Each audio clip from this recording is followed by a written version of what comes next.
Hold on tight. The champ is here. Mikey is raising the roof. He is loving it. Let's be real for a second. Let's be real. I'm excited to be real today. Mikey, we're now explain yourself. I don't hate Russell Wilson. Todd hates T.Y. Hilton. I know why he likes Nick Foles. Do you know why? Because he scored 55 points against them in the championship game last year. Running backs in Andy Reid's system is just fantasy gold mine. Sign me up there, man. Yeah, and he's passing for 1,000 too, because his offensive weapons are shit. Maybe. Oh my God. I can't even believe this, Eric. Todd comes out with some outlandish shit. Come on. But that one wins the night. You deserve the torture of watching those games if you get them. There's a problem with all those names. None of those guys are good. Exactly. That's my point. That is 100% my point. Hey. All I'm saying. Hey, I'm a very unique individual. You know, that's the. I'm sure all the owners think so. Oh, man. Just when I think that they're out, they pull me back in. Welcome to week 6 of the MHA Podcast. Eric Lansing along with Mikey Renault and Todd Diamond. And I don't know about you guys, but I'm already drained after 6 weeks. I don't know if I can handle another, how many weeks we got left till week 13? I don't know. I feel sluggish. I'm tired. Yeah. I feel the same way? Well, a little bit of having football, I think those last few weeks of having football on a Tuesday was just we always, because we love football, football all the time, having that much football overdrive, it's oh crap. I don't know that. It's just so much. It's so unpredictable. There's been a lot of craziness in this fantasy league already. I feel like my heart's lumping out of its chest. Oh. Hey, I'm on the up and up. 1-3 to 3-3. Yeah, but you were down here, and now you're up here. I mean, that's a roller coaster. That's a lot to deal with, right? Yeah, I like it though. You like it though? I don't know. It was tough. Yesterday was tough, but such is the life of fantasy football. What are we going to have on today's show? We're going to talk about the updated standings. We're actually, instead of kind of going through our top performers and our worst performers, we're going to go through each position and tell you who are the top point scorers. It may surprise you in some things that we find out, and we'll also redraft the first round as if we were starting from today, heading into the rest of the season. So let's start off with some news. To me, the most amazing thing about the news is that whatever goes on in the world, it exactly fits the number of pages that they're using in the paper that day. Interesting concept. And you guys can chime in if you want. Despite a 3-3 start in the middle of the playoff race, the Miami Dolphins decide they want to run with rookie Tua Tagovailoa. There you go, Tagovailoa. Let's try that again. As their starting quarterback heading into Week 8, because Miami is on a bye this week. This is fantasy relevant because Ryan Fitzpatrick was up there in terms of scoring for fantasy points. But I'm not sure if owners are going to be racing to pick up Tua. Are you guys going to pick up Tua with bye weeks and all that stuff coming up? Todd, you're shaking your head no. Tampa? No. Brady? No, you're not excited about it. Mikey, what about you? Should the Devontae Parker person or owner be concerned heading into Week 8? Probably. I mean, they just went 6 weeks with the same quarterback and had that kind of rhythm, and now you're switching to a rookie, not only a rookie, but a rookie left-hander. Yeah.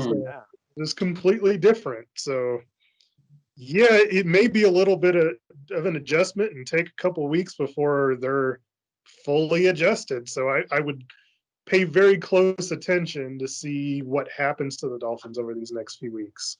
Maybe a drop-off. Yeah, even maybe for the Matt Gesicki owner as well. You just don't know, I guess, what's going to happen with that offense, and maybe that's why they decided to name it. I don't even know why you'd have to name it now with a bye week coming up, but maybe just saying, so we got to change how we run our offense with a left-handed quarterback and how we're going to block and how we're going to run our schemes. I guess that's a lot to deal with. Seems strange since they were kind of in the playoff race, but maybe they know that their time is limited in terms of how successful they're going to be, and just going to go with the future now. So and I mean, since you brought it up, the Matt Gesicki owner, I mean, how much should they really worry? He got a goose egg this week, so what's worse than that? Yeah, I guess that is true. That is true. They threw the ball pretty effectively and didn't really use them in the kind of crunch or the garbage time either. So take that for what it's worth. So keeping on with the news here, Mark Ingram left Sunday's game early with an ankle injury. Speaking of Devontae Parker, he suffered a groin injury. during his game against the Jets. Steelers promising young linebacker Devin Bush tore his ACL, and that's just fantasy relevant because Pittsburgh's D is one of the better ones, and he was a big part of that. Not that bye week was using him this past week, but anyway, keep an eye on that. Eagles running back Miles Sanders left his game early versus the Ravens, knee thing. Zach Ertz also dealing with an ankle injury. He left the game early. And 49ers running back Raheem Mostert dealing with an ankle injury that limited him on Sunday. And it still sounds like he's going to be out for a couple weeks. So those are some injury updates. Anything I missed? Anything you guys want to comment on? I think you pretty much covered it. Yeah, for sure. Mikey, Miles Sanders, huh? You got a backup in place? Not anything to the level of Miles Sanders, if that's what you want to know. Running backs are a pain in the butt, folks. I went 1, 2, 3 on my running backs. I still don't feel comfortable. So running backs has not been fun. Okay, let's talk about the MHA standings real quick.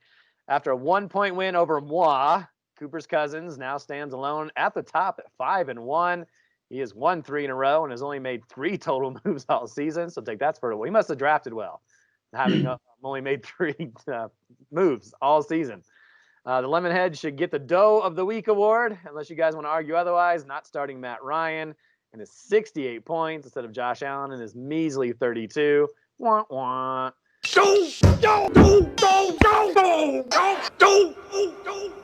Gonzo Cats makes it 2 straight and taking down the mighty NWA 144-132. 67 points from Deshaun Watson and 37 from Derrick Henry would take down most owners. NWA is still in second place with a 4-2 record, 928 points. Gonzo Cats with his win gets up to third, 763 points. Now just a big chunk of 3-3 teams out there in this order based on points from 4th place to 9th place. Lion Rip, Lemonheads, Hot Tamales. We've won 2 straight. Good job, Mikey. Butterfingers, we've lost 3 straight. Yeah, 3 straight in a row. Kilgore Trout, who has won a couple in a row, and Notorious CUP, all those guys 3-3. And a couple of 2-4 teams and eating W's and Belt Sanders, and then bye week at 1-5. He scored just 65 points. No wonder Mikey won last week. Yeah, Deshaun Watson would have beat that team by himself. 65 points. I don't know what the record is for least points scored in a week, but that might be it. Yeah. I got to say, Miles held true to his name. It felt like a bye week. Felt like a bye week. Yeah, no doubt. Yeesh. Yeah. Not a lot of high scores this week in the MHA, but you're going to get weeks where people are scoring 190, 180, and you get some weeks where 144 is the top point scoring week. So there you go. All right, guys. So instead of our top performers, worst performers, and surprises, let's talk about the top scores at each position. And we'll start with quarterbacks. And here's how they stack up today. Patrick Mahomes, number 1 at 328 points. You got Josh Allen, second at 321 points. You did that earlier in this. Most of that came earlier in the season. That's just me bitching about him. Kyler Murray, third with 308 points. Russell Wilson, fourth at 302 points, despite having played or had a bye week this season. So that's impressive. Dak Prescott, who didn't play this past weekend, obviously because of the injury, still fifth with 299 points. He still leads the league in passing yardage. Matt Ryan, sixth at 292 points. Gardner, not Gordon Minshew, he's seventh at 290 points. Deshaun Watson, he's eighth, 288 points. Tom Brady, he's ninth, 281 points. And Ryan Fitzmagic at 272 points. Just some quick thoughts on that. Anything surprise you there? No, I mean, Patrick Mahomes being on top, being number 1, there's no shocker there. No really big surprises in that one.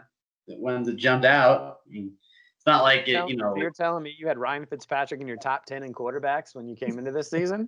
and Gardner Minshew. Well, I think that'd be no. Yeah. Well, I think Ryan Fitzpatrick just always does that, and then he fizzles out afterwards. So it's no surprise. Yeah, I mean, at the beginning of the season, yes, I agree. But not surprised that, he is where he is right now, but that's coming to an end. And, Gardner Minshew, I mean, it's all about the mustache. What do you they were throwing a lot. They were throwing a lot, and it's just, again, at the beginning of the season, when we look at the rankings, we go, there's no way. And then they, surprise us. But I'm not shocked up at this point at how the quarterbacks, how much passing and how much scoring is going on, especially the quarterbacks. I was surprised with Fitzpatrick or Gardner Minshew. Well, Todd did say something correct in all that mess was Gardner Minshew throwing a lot. He leads the NFL in completions with 162, and in a point per completion league, that definitely makes sense. Mikey, what did you have to say about this top 10? Well, I'm kind of don't like to look at the cumulative total of the points. Mikey likes his points per game. Right. And I have those numbers too, but go ahead. That gives you more of a accurate reflection. So the one guy that wasn't mentioned in that list, but if you look at average, is top 5 overall, that I think is surprising is Ryan Tannehill, giving that, they have such a good run game with Derrick Henry. How good has the Titans offense been all season long? And how good has Tannehill been? I mean, that's what's incredible to me. Yeah, he had his bye in week 4, but he last week racked up 66 points. Previous week, 56. He's actually had 4 games or more he's had 4 games with 50 or more points. And at Minnesota, he had 34. So yeah, for him, he's put up a ton of numbers. He's had 2 4-touchdown games, and it's been quite interesting to see. We see what Kyler Murray's done. 135 completions, 10 touchdowns. He does have 6 picks, but his 6 rushing touchdowns has kind of vaulted him up to number 3. He's just been pretty incredible all season long. Here's how the guys were drafted in our draft, and we'll talk about kind of where they are going forward. Patrick Mahomes, number 1, so that works out in terms of how they kind of where we are after week 6. Lamar Jackson, how about that? He's averaging 40.5 points per game. So a little underwhelming, drafted in the first round and traded. And now Kevin won't have him this upcoming week. Deshaun Watson was drafted 3rd. Kyle Murray drafted 4th. And Russell Wilson 5th. Dak Prescott 6th. Drew Brees, who has done all right. He's averaging about 46 points per game. Big Ben, 45 points per game. And then Matt Ryan, and then Tom Brady. So there's your quarterbacks and how they all kind of lay out there. I don't know if there's anything else you guys want to kind of talk about. I guess, Lamar Jackson, Jared Goff hasn't been spectacular this year. How about Matt Stafford? A lot of people were predicting that maybe he would kind of rebound. He was one of the top quarterbacks early last season before he got hurt. It hasn't really been overwhelming so far. Hasn't had a game over 50. In fact, his highest point total was 45 against New Orleans, where he had 3 touchdowns. But is there anything else that you guys are concerned about or want to talk about with quarterbacks? Kirk Cousins has been an absolute piece of garbage. Are we shocked? Are we shocked, Mikey? Big Ben hasn't been had a big breakout yet. And I'll go with the surprise just for the rookies, but Joe Burrow, obviously he was going to be number 1 pick and thrown in a situation, but he's he's shown that he's kind of the real deal. Obviously team's not doing so well, but he's putting up big numbers. So Joe Burrow, especially for a rookie first. Yeah, he had a 66-point game week 2, 55 in week 3, but kind of been all right, 42, 23, 41.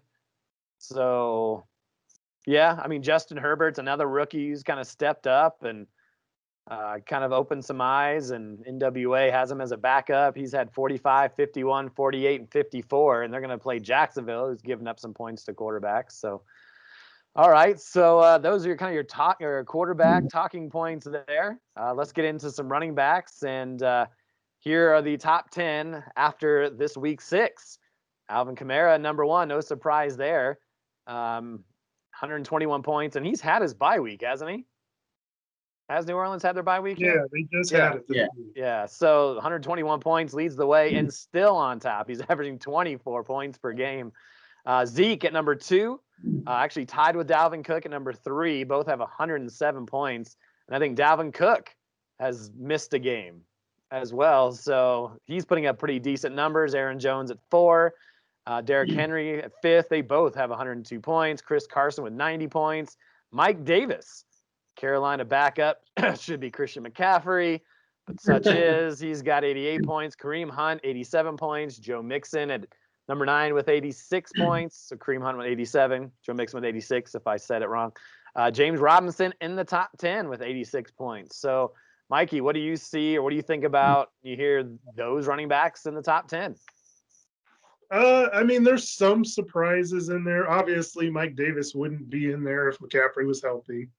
Got that right. But give Todd some props, man. He's been on Aaron Jones forever, and he continues to put up points every week. And I don't really see it stopping because, you know, they brought in A.J. Dillon in Green Bay. They have Jamal Williams there, but when push comes to shove, Aaron Jones is their man. He's putting up points. So nice job, Todd.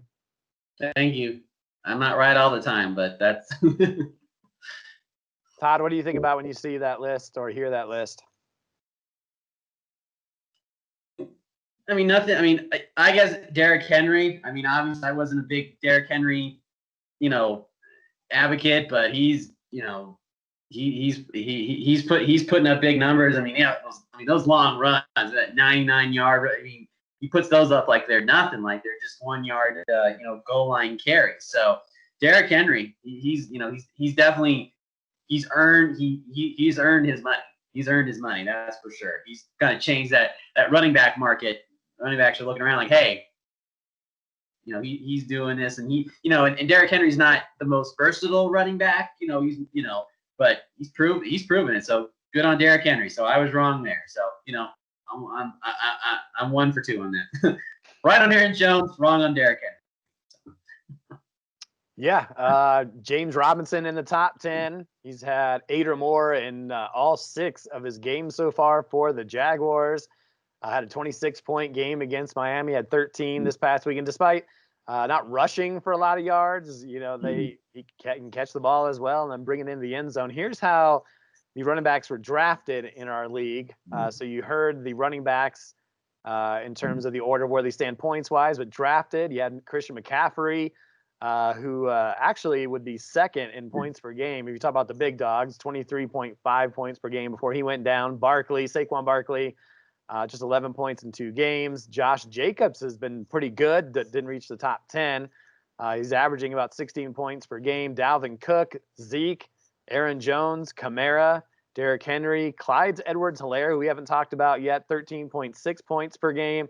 And then Nick Chubb, who was averaging just over 14 points a game in 4 games. He left one of those games early, but he was drafted 10th, but not in the top 10. What else, guys? What do we want to talk about running back wise? Ronald Jones is up there. Kenyon Drake with a big week, got himself up in the top 15, it looks like. So what else? It could be about anything in terms of running backs. Leonard Fournette's been disappointing. Yeah, but he's been injured, but he had one 26-point week, and he hasn't played in the last 3 weeks. But he had a 1-point game and a 3-point game. Just a guy that was drafted somewhat high. Well, I'll say this: these committees have been killers. You look at Detroit, Washington, New England, the Rams, San Francisco. It's just they're all over the place, and trying to figure out which one to play. But did you notice though in the Rams one again? I know I'm touting my own team again. What a shocker! But it looks like when they gave the ball to Darrell Henderson, he was the more effective. He was the more effective runner between the tackles too. And because that one drive, they gave him the ball the whole time, and it got called back because of freaking holding penalty or whatever. But it looked like he was the more effective one. I know Cam Akers has been hurt. And Malcolm Brown's kind of that third down back, but it just looks like Henderson is just the more, and granted it was just the one drive but it looked like he was more effective. I mean, he starts, which is great, but I just think with that one, I think Henderson's got to be the guy. Like try to get him more involved. They said that on the broadcast. Collinsworth and Michael said that. He's like, listen, you gotta get him more involved, and he did. It's more effective. I think it's more effective. I mean, that's no slight to. I mean, Cam Akers is this is rookie year, and Malcolm Brown's been around, but give Henderson the ball more. I mean, he looks like he's just more effective runner. Not sound like I'm touting it for my own team, but he's just more effective when he's out on the field. So I don't know why. I mean, whether they had to throw a lot, but just get him out on the field. He's just more effective. So there we go. I don't watch enough. I guess we watched that Rams game on Sunday, but I mean, he's averaging 5.2 yards per carry. He only has 4 receptions in 4 games, and maybe he's not very good as a pass blocker. And I don't honestly know that. I couldn't tell you that off the top of my head, but there must be something to it.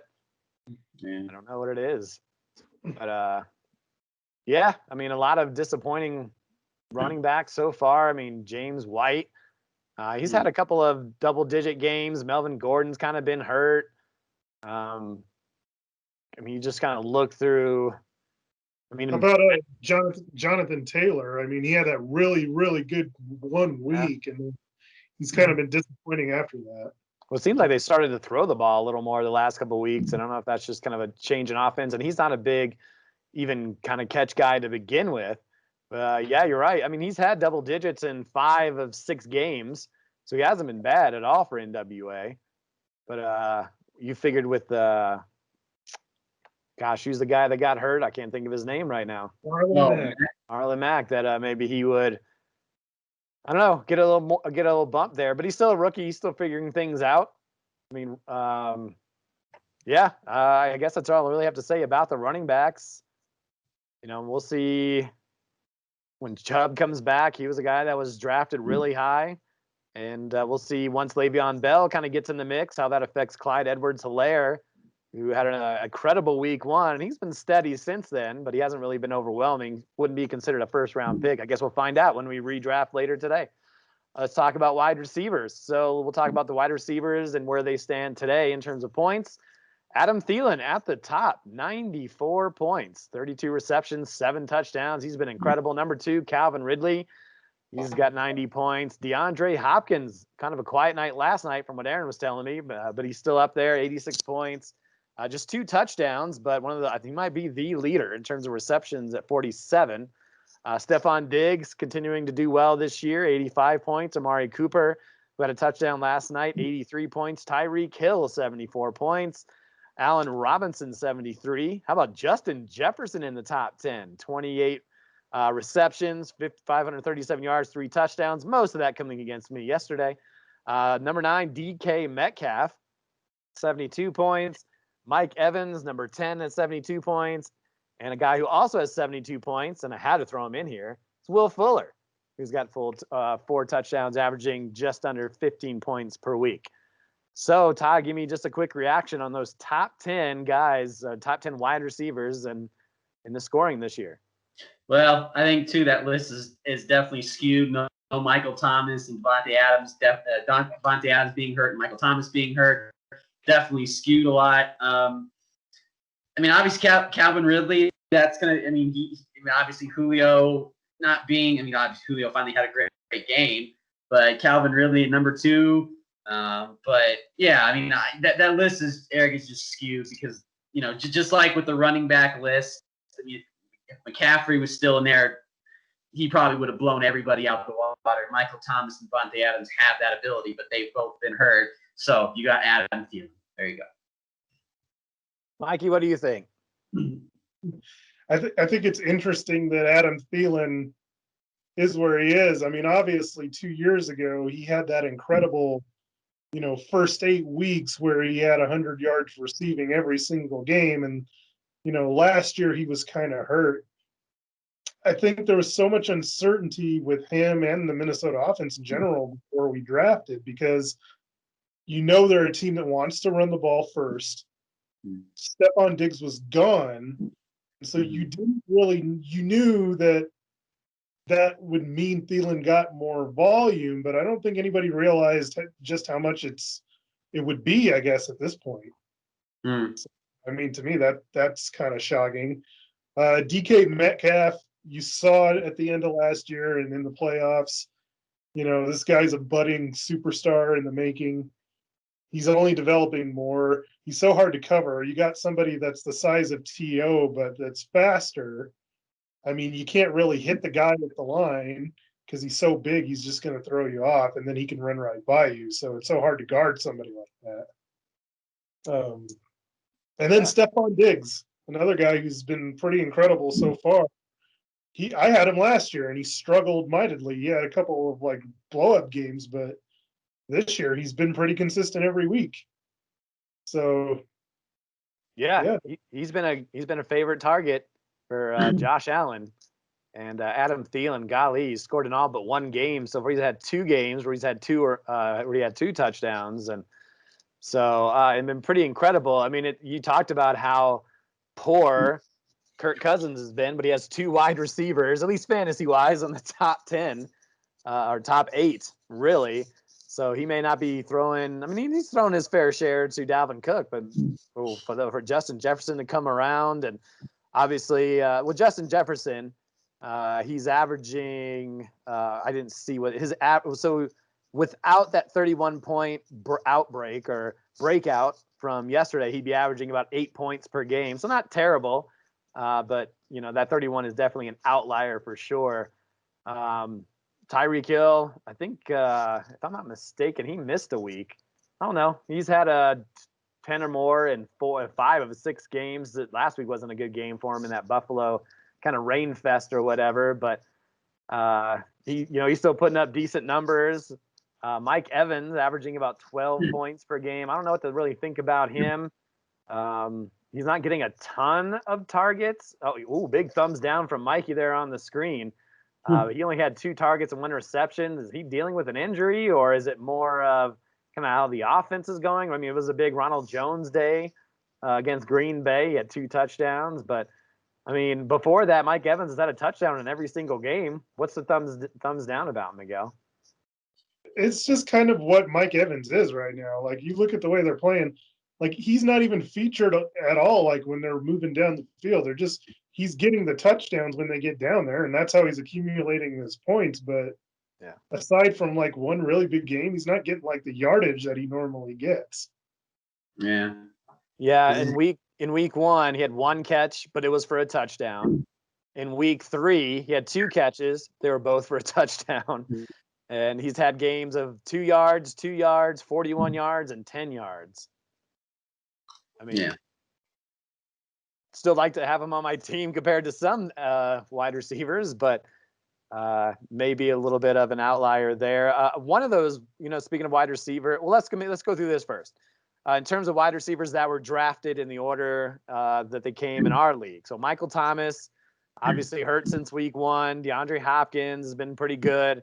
Devontae Adams averaging over 15 points per game in 3 games. He did have 33 points in week 1, but had point totals of 4 and 9. We'll take that for what it's worth. Tyreek Hill, Julio Jones, who has 50 points and averaging 12.5 points per game. Then it's Chris Godwin, who's got 30 points. He's averaging about 10 points per game in 3 games so far.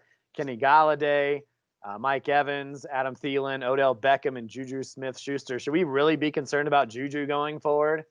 Oh yeah, totally, absolutely. I know they're saying he's been hurt, but Big Ben's not even targeting him as much. Yeah, whoever has Juju, I mean, I guess it's good for who has Chase Claypool, and for me who has Deontay Johnson, and even James Washington, stepping up too. But yeah, Juju, I don't know what bad Juju, I think, is what it is, because he's just not. He's just because he was developing into a number 1 wide receiver after Antonio Brown left, and it just hasn't been good for him. Big Ben's targeting other, going, like I said, going to Chase Poole, Johnson, even Ebron is tight end a little bit more, and obviously Connor. So yeah, I don't know. Juju's and not doing too good. I feel like Pittsburgh is going to be one of the most frustrating wide receiver teams all season long.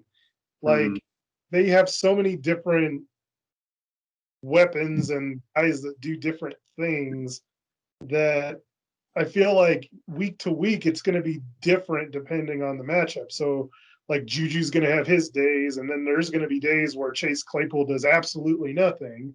You're going to be mad about that. Or Deontay Johnson, if he can ever get on the field again. Yeah, I know. You know, James Washington's going to have his day here and there. Like Pittsburgh's defense has been playing so well that they haven't been having to throw in the second half, which has been, you know, annoying if you have Pittsburgh players. So I don't know. Yeah. He'll have his matchups, is what I'm trying to say. But which wide receiver out of those, I guess, would you feel if you had to have one going, you had to play every single week, no matter what? Which one would you feel comfortable with, regardless of matchup, regardless of what else is going on? Which one would you feel comfortable with? There's a good question. Right now, you have to play the hot hand, which is Claypool. Okay, so you would play for rest of season. I'm still willing to give Juju the benefit of the doubt. Okay. Usually cream rises to the top. He has a little bit more of a history. I mean, obviously the targets have been low, 6, 7, 4, 4, and 2. And they're 5-0. But like as Mikey said, really the only game that may have been close to a shootout was against Philly in week 5. It was 38-29 and only had 5 points. He's just averaging about 10.2, or he's averaging 10.2 points per game in 5 games. He has 51 total points, which makes him 30th in our league, but 21 of those came in 1 week. So take that for what it's worth. All right, we'll move on here to the tight ends, everyone's favorite position. Hold on tight. This is going to get crappy quick. In terms of points scored, here's how they roll in the MHA. Travis Kelce, number 1 at 86 points. Number 2, George Kittle, 60 points. Number 3, Jonnu Smith, 59 points. Mark Andrews at number 4. He's got 59 with 57 points. Darren Waller, who's 5th. Robert Tonyan, 54 points. That's the 6th spot. Number 7, Jimmy Graham with 53 points. Tyler Higbee at the 8th spot, 47 points. Number 9, Hayden Hurst with 45. And then TJ Hockenson rounding out the top 10. He has 44 points. One thing that I'll say right out of the gate is despite George Kittle being 2nd, he does average more points per game than Travis Kelce. But Kelce, 5 touchdowns, 37 receptions. He's been incredible too, but not too much outside of that. Mikey, what do you think about these disgusting tight ends? Not a lot of consistency amongst the group, except for the top dogs. Well, yeah, and I mean, that's what's so amazing about this is that Kittle's 2nd in total points. He missed 2.5 games. Yeah. There were some big games that he had. He had a 30-point game, and last week had 18 points. So a couple things with tight ends. I mean, Zach Ertz has been pretty terrible. Oh, and so terrible. And it's surprising given that, you know, you knew Goddard was going to be a factor, but then Goddard hasn't been a factor because he's been hurt and he's still terrible. Yeah. So I saw a stat the other day on Ertz where it said that his yards after the catch has decreased every single year over the last 5 years, including this year. So maybe he's taking the downward turn in his career right now, and it's just that happens.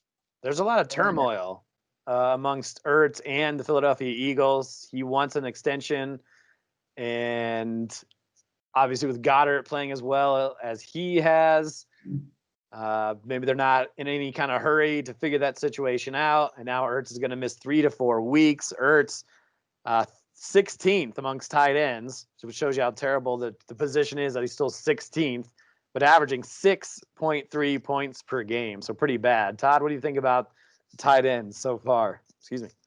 Well, like you said, a lot of crap after after the first maybe 3 or 4 tight ends because I've been playing tight end Russian roulette for up to this point. So, I tried Cam Wright this week. That didn't really work out either, 1 point. So, yeah, the tight ends are just you just have to just like streaming defenses, you got to stream tight end unless you have Kelsey or Kittle because the rest of it is, like you said, is just playing crap. It's frustrating because when I picked up Logan Thomas, he had a touchdown the week before. I'm like, okay, maybe I'm didn't absolutely crap. So yeah, Todd loves chasing last week's touchdowns. Oh yeah, you know me. Oh, they scored a touchdown last week. They got to score one this week. Well, you know what? I'm okay to say it. I'll say it, but I'm chasing it again this week. I put in a waiver claim for a tight end who scored last week. 2 tight ends last week, and now he's going for another one this week. Yeah, because apparently now because I thought maybe because Brady said a few weeks ago, oh, I want to get the ball to Cam Brady a little bit more. That's great, awesome. I have Tom Brady. That'd be great. It'd be perfect. Nope, went to Gronk. So. Yeah, it's you just have to if you're lucky enough to find one that sticks, then great. But you'll have to keep going through it until you find one that sticks. I guess I don't know because making a trade for one because nobody's gonna. Because Mikey, you're not gonna give up Kittle unless you get unless somebody gives you one of their top running backs and G's not gonna give up Kelsey. So yeah, me and the waiver wire are gonna have to have some counseling, each week, figure out, listen, you don't like me, I don't like you. Let's find a tight end, shall we? Yeah, it's a tough position. If you have one that's been consistent, it's definitely a luxury to have, and there's just not a lot of those guys. You see the guys like, Tyler Higbee, who had one really incredible week. Tanyan, kind of the same thing. People have been chasing his 3 touchdown day since that happened, and well, since you bring that up, this is perfect. Sure, because the timing thing, the 3rd best tight end in the league is, and let me tell you a secret, the 3rd best tight end in the league is actually whoever's facing the Falcons. And who was that last week? Last week Irv it was Smith. Yeah, and he actually had a decent day for being Irv Smith. Yeah, because he had. Go ahead. Do you have the number in front of you? I think it was like 8 points or something like that. It was like 4 for 55 or something like that. Because he was a guy I was thinking about picking up over Hayden Hurst. Yeah, he ended up having 4 catches for 55 yards. He also had a 2-point conversion, which helped him out too. So, week 7 though. TJ Hawkinson. And so there you go for the TJ Hawkinson owner. As I'm kind of going back and forth here on the pages, and Kilgore Trout could be in, and Hawkinson's been pretty consistent.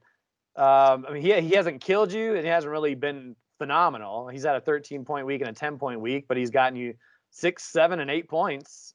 So he's been actually not too terrible. Even despite that kind of Matt Stafford and not doing great. Here's how the tight ends were drafted in our league. So Kittle went first to Mikey, Travis Kelce, Zach Ertz, 3rd overall. And talk about how bad Zach Ertz is. He's 16th, and we talk about 38 total points. Mark Andrews has been up and down. Noah Fant, who went 5th. He's 12th in points amongst tight ends, 42 points, averaging over 10 points per game. Then you had Darren Waller, then Tyler Higbee. How about Rob Gronkowski? Delicious. He's 20th so far, 31 points, averaging about 5 fantasy points per game. Evan Ingram, 9th. And then Hunter Henry at 10th. Yeah, not a fun position whatsoever. Nope. All right. So we're not going to do kickers. We're not going to do defenses. It just seems silly to even kind of talk about all the randomness that happens over in those positions. So you guys ready to do a mock draft, kind of a redraft of the first round if we were going forward today? Sure. All right. So let's just do this randomly. I'll let Mikey have the first pick. Who are you picking with the number 1 overall pick? I'm taking Christian McCaffrey. No kidding, huh? Even if he doesn't play 1 week, like their schedules say that he could be back by week 8, and that's even kind of scary notion because they play on Thursday. But yeah, go ahead. Hey, Christian I don't McCaffrey care. first. Darn right. You don't want to say anything? You're not concerned? No, I'm not Let concerned. me I ask you just this. know that Let me he's ask you this. With how well Mike Davis has been playing, are we worried that he's going to eat into McCaffrey once he gets back, knowing that he's dealing with an injury? They're still in the playoff race. Maybe they put some Mike Davis in a little bit more often. like Mike Davis is a wonderful story. Absolutely wonderful. But he's not Christian McCaffrey. I mean, come on now. He's not. Christian McCaffrey's like the one guy that's a running back receiver that could put up a 40, week to week, and you would not be surprised. I'm definitely missing it for sure. All right, so Christian McCaffrey off the board. Todd, who are you taking at number 2? I'm gonna go with my guy, Aaron Jones. Todd loves his team that has lost 3 straight. Talk about Aaron Jones then. Aaron Jones, start from the beginning, dude. We thought he was gonna have a regression from last year. I mean, wasn't gonna be able to match what he did last year, 16 touchdowns. Got a good pace right now. I mean, I don't know if he's gonna get 16 this year, but he's basically the second, maybe 1 and 1A next to Devontae Adams in that offense. Plain and simple. Aaron Rodgers trusts him more. Aaron Jones is freaking amazing. That's all. Is that the right pick, Miguel? No, but but yeah, that's his pick. He stands by his man. I think, and this is who I had number 1 overall, was Alvin Kamara, who has averaged about just over 24 fantasy points per game. His rushing touchdowns are up, or at least projected to be more than what he had last year. 38 receptions, close to 400 passing yards. And how much they rely on him now, of course, we all know that Michael Thomas is going to be back. But I still think, because, I'm still not in love with Emmanuel Sanders. I'm not in love with Traquan Smith. I'm not in love with Jared Cook. And especially with this whole notion that Drew Brees is only throwing about 6 yards per pass, that's who it's going to go to more than not. So I would take Kamara at number 3. Mikey, who are you picking at number 4? This one was a tough one for me, but I'm going with my gut on this, and I'm going to take Derrick Henry. No kidding. I would never think that Mikey would take Derrick Henry anywhere, in any planet, in any situation. But you like him, huh? I'm a changed man. I've bought in.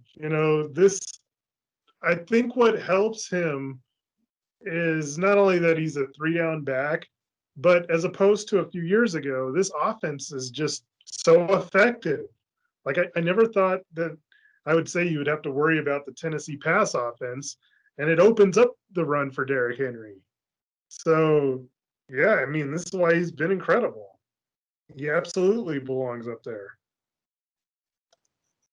Yeah, especially after what we saw yesterday, he looked like a giant amongst men for sure. So far, through the first 4 picks, McCaffrey, Aaron Jones, Alvin Kamara, and now Derrick Henry. Todd, who are you picking at number 5? Well, I'll go outside the box a little bit, but I'll go with Mahomes, Patrick Mahomes. Obviously drafting quarterbacks in the first round, over running backs or wide receivers now isn't best, but he makes up for a lot of that. He's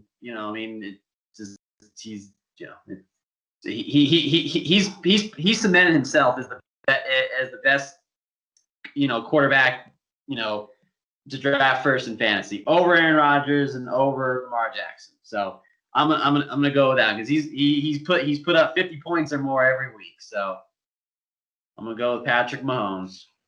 There's only the reason why, and you guys can correct me if I'm wrong, but the only reason why I wouldn't take Patrick Mahomes is, and obviously this is based on the owner, but I mean, what's the record of the owner that has Patrick Mahomes? No, is that just silly to think about? Obviously, it's based on how you totally draft, but 2-4? I mean, that doesn't make me excited to want to go get him, right? When I can get other guys and Gordon Minshew or get the running backs and get the wide receiver. I mean, running backs are so hard to come by, right? And so, I mean, we see this now. Like, we're all looking for running backs to play in positions of buys and trying to trade for some, and they're hurt. And so, like, I could get a quarterback, I can't get a running back. That's just my opinion. A guy that I will pick is a running back, but how about Dalvin Cook, who has been just sensational, despite the team not being great, but you don't have to be great in the standings to put up fantasy points. Oh, man, I mean, his receptions are a little low at 12, but, I mean, he's got 7 rushing touchdowns, 489 yards, which I believe leads the league. I'm checking that now. So he's actually third, and he has his bye week this week. He's behind, Clyde Edwards-Helaire is actually second in rushing yards at 505. That's pretty incredible. He just lacks touchdowns is his problem. But, I mean, Dalvin Cook, for a guy, he's averaging 21 fantasy points per game, and they like to rely on him. So even when Kirk Cousins is having a bad day, they're giving it to him. And that number would probably be a little higher because I think he came out of the last game a little early. I could be wrong on that, but he's a guy that can put up fantasy numbers in a hurry. All right, we're at number 7. Mikey, who you picking? I'm taking Zeke. I like that pick. Just with him, I mean, what you look for for running backs or any position is, in order to score fantasy points, you got to have the ball in your hands. And, I know he's struggled with ball security, and that's concerning, but you're looking at somebody that's averaging about 17 carries a game. And on top of that, he's averaging over 7 targets. So, I mean, you're talking about somebody that's getting it 24, 25 times every game. You can't pass that up. That's first round. Well, I agree with that. I don't know if that target number will stay that high. I didn't see that game with Dalton last night, but from what I heard, you still got a ton? All right. Yeah. There you go. So far, McCaffrey number 1, Aaron Jones 2, Alvin Kamara 3, Derrick Henry 4, Patrick Mahomes 5, Dalvin Cook 6, Ezekiel Elliott 7, and now back to Todd at number 8. I will go with a tight end in George Kittle. Go with Mikey's guy. I mean, let's face it, that San Francisco offense has not been great, but George Kittle seems to still get all his catches and find the end zone. And even though I said he's second in the league right now in our league when it comes to points and everything like that, but I'll go with George Kittle because that is San Francisco's offense right there. That's who Jimmy Garoppolo goes to, or Nick Mullins, whoever's quarterbacking the 49ers at any given time, whether it's injury or they're getting beat out. So I'll go with George Kittle. Interesting. All right.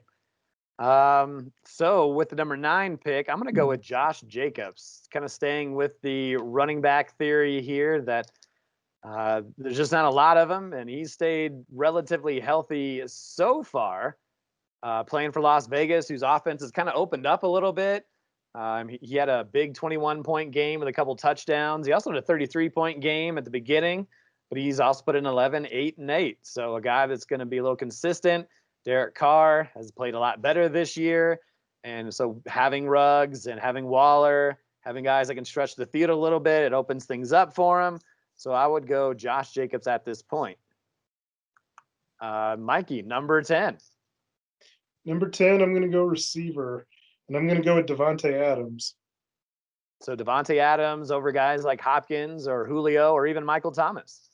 Yeah, I just that connection that he's got with Aaron Rodgers plays a big part in that. I know he's been a little bit banged up, but Green Bay's already lost another receiver on top of that, so he's going to have to rely even more heavily on Devontae Adams. He's never been afraid to look for him in the end zone, which is fantastic. He's a guy that gets 10-plus targets every game, so something that you just can't pass up. All right. So at number 11, Todd, to you. We'll go with the rookie Clyde Edwards-Helaire, as Joe Buck's going to say on the broadcast. Obviously, for a rookie running back, a lot of hype coming in. Obviously going into an offense that's already high-powered enough, and you're just adding more firepower to it. Obviously the first few weeks definitely putting up big numbers. Obviously, kind of teetered just a smidge a little bit the last few weeks, but still reliable in that offense. And and like you said, running backs are sometimes hard to come by. I mean, disagrees with my Patrick Mahomes pick, but getting Helaire maybe toward the end of the first round, it's pretty good. So, and I think going into next year, I think he'll probably be in the the top maybe 5 maybe of running backs next year if he continues what he's doing. So I'll go with Helaire. I would like to see more touchdowns out of Helaire, but you can't argue what he's done so far. 9 or more points in every single game. Had 20 points this past weekend against Buffalo. And so to round out the first round, I'm going to take Michael Thomas just for the hope that he could play this week and kind of get back on track with that offense that excels better with him in the lineup. I thought about Julio at this point just because when he's out there, he's been incredible. But I think Michael Thomas can get right back in the swing of things. And that's the first round. So next week's schedule, because we're kind of coming up against the clock here. Lemonheads 3-3 versus 3-3 Butterfingers. So someone's not going to be happy on the podcast next week. 3-3 Hot Tamales taking on 4-2 Gonzo Cats. You're probably not going to get 65 out of him. 1-5 bye week taking on Eaton W's, who's at 2-4. This is a big matchup. 5-1 Cooper's Cousins taking on 4-2 NWA. That'll be a good one. 3-3 Kilgore Trout versus 3-3 Lion Rip. And then Belt Sanders at 2-4 versus 3-3 Notorious CUP. Teams on a bye this week: Vikings, Dolphins, Colts, and Ravens. So no Lamar Jackson, no Mark Andrews, no Devontae. No, that's not right. Oh, no, Devontae Parker, excuse me. No Jonathan Taylor. So that means for Cooper's Cousins, their whole team is on a bye. No Adam Thielen, no Dalvin Cook, no Alexander Madison, and no Justin Jackson. Boy, I wish I was playing him this week. And no Ravens defense or a kicker because they put up more points. Justin Tucker put up 16. So no Ravens defense. So you don't have to worry about that, Eric. All right. Thank the Lord. Hey. Any last thoughts, guys, before we get out of here? I just think it's going to be a really good, all of those matchups it's fantastic because you have the bottom 4 teams playing each other. So what it set up was, a first place matchup between Dylan and G going at it. You've got a championship rematch again with Joe versus Aaron. And then just having you and Todd going at it too at the same time. It's fantastic. Yeah, this is a good week of the MHA. Should be fun. At least I hope it's fun. I said at the beginning that I'm pretty tired. I'm already exhausted. And a couple wins I think will kind of shake me up a bit. Mikey's rejuvenated after a couple wins in a row. Todd's lost 3 in a row, so I can only imagine what he's feeling like this week. But that's fantasy football. You just got to roll with the punches, right? Yeah, that's what you got to do. Fantasy football gods, no mercy. They'll love you one week and they'll hate you the next. So it's all good fun. The rejuvenated Mikey is the one that everybody loves. So I don't know about that. All right, gentlemen, for Mikey Renault and Todd Diamond, I'm Eric Lansing. Well, good luck this week. You are listening to the MHA Podcast.